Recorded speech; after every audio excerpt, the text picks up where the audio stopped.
Hey dreamers, this is Jade and welcome back for another journal with me. Now I am back in my personal size journal from Sunshine Sticker Co. I believe that is the company of this journal. And this is the journal I decided to start and keep for this year when I just felt like journaling something, but I didn't want to have to do it in chronological order. Of course, you all know that I do that with my memory keeping and or creative journal.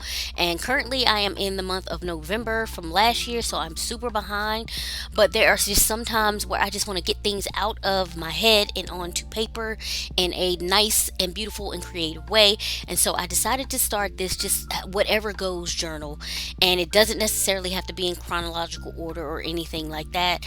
And so that's why I am in this journal. So I'm getting down a little bit of book paper to start this because I want to talk about some of my favorite revenge stories. I recently watched this one on Netflix called The Glory, and it just got me thinking about all the revenge stories that I actually really enjoyed. And so I decided to focus in on one of each genre I could say, or category I should say. So there's a movie which came first for me, and then it led me to the revenge book that I ended up reading.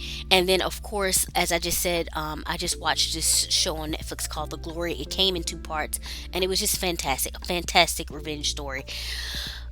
So I wanted to get all of that down, and I'm starting by getting the title down first. And I use this label because, as you can see down at the bottom, when I do stamp directly on the paper, it does go through.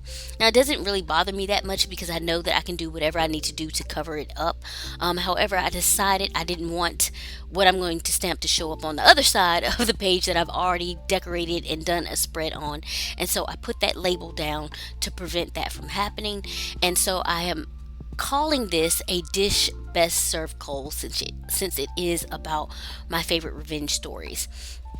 And so once I get that all stamped out, I'm going to move on to my first revenge story, which I discovered years and years ago. I had to be a teenager, probably when I watched this movie. I don't know how I came upon it. I think it was again one of those times when I just happened to be flipping through channels and something about this story caught my eye, and so I continued watching it. And I've seen it so many times since I can't even tell you. But Sleepers is my first revenge story that I absolutely love. It is one of those, it is a very melancholy and haunting movie, but in like the best way, because the ending is both sad and triumphant, if you ask me. So the gist of it is after a prank goes wrong, and this is what I end up writing on the spread. So after a prank goes disastrously wrong, a group of boys are sent to a detention center where they are brutalized, and I mean brutalized sexually, physically, mentally. It is horrible. 13 years later, an unexpected random encounter with a former guard gives them a chance for revenge. Um, this story, as I said, it sticks with me. Like every once in a while I start thinking about it, it comes back to me.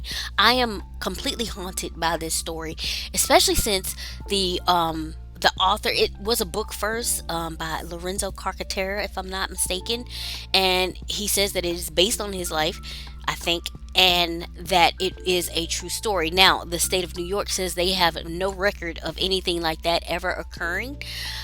So who knows if it's 100% true or not, but you know, governments and stuff. So I'll just leave it there.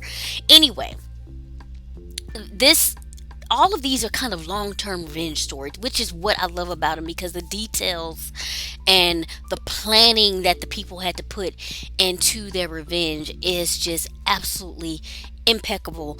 And so one of the characters just could not let this go. Well, all of them, I mean, are really haunted by it, but one of them really couldn't let it go. And so he had been planning for this revenge for years. So when the opportunity came up, he was prepared and he was ready and he got everybody in motion to get it popping off. Okay, and this story actually led me to the Count of Monte Cristo, because in the story that book comes up. I won't give like the details in case anybody actually wants to go watch the movie for themselves, because it's a really good movie. And so eventually, of course, years later, I finally end up getting the Count of Monte Cristo, and again, perfection. When I tell you this is probably one of my favorite books ever, and I will give you the synopsis of that as well. Thrown in prison for a crime he didn't commit, Edmond Dantes is confined to prison where he learns of a great hoard of treasure hidden on the Isle of Monte Cristo. He is determined not only escape, but to unearth the treasure and use it to plot the destruction of the men responsible for his incarceration. When I tell you, when the Count's revenge came down on these people, it was absolutely brilliant. It is a super thick book, so don't read it if you don't want to read a monster. But when absolute perfection, like the long term planned out revenge for these people that basically upended and ruined his life, because I do believe he ended up being incarcerated like a day before he was supposed to get married or something like that, or engaged. I'm not sure. I mean, like, they completely tore this man's life apart for something he didn't do.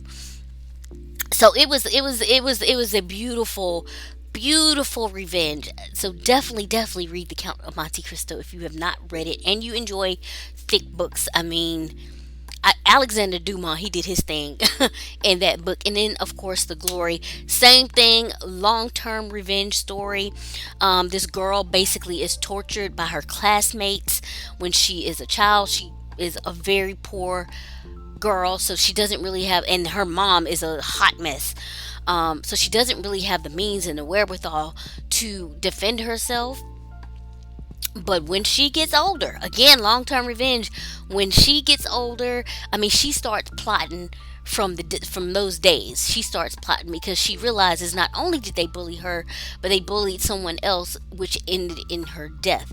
So she is absolutely done with these people, and when her revenge comes, oh my God, it's so beautiful. I love it.